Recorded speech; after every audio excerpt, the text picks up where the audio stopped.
Vi træner skrant på nordkysten ved Hanstholm. Blæser omkring en 17 meter per sekund. Det er rigtig god vind. Det er sjovt. Christian er i sin sidste flyvning her, eller sin sidste A4 gennem flyvning.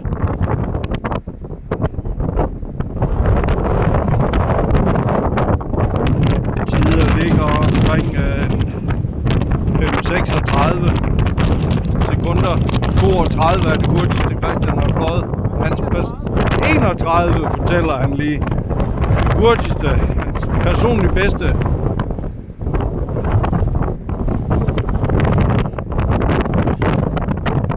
Så er det Knuds tur til en flyvning.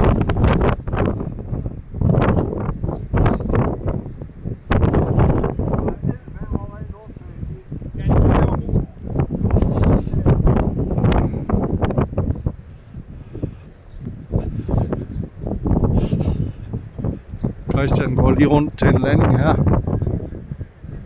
Selvom det blæser så meget, så er landingerne ret ukritiske. Der er fladt her bagved, og det er rimelig jævnt at lande. Ikke turbulens af det store. Og ja, okay. Den kom ned! Han kom ned, og det var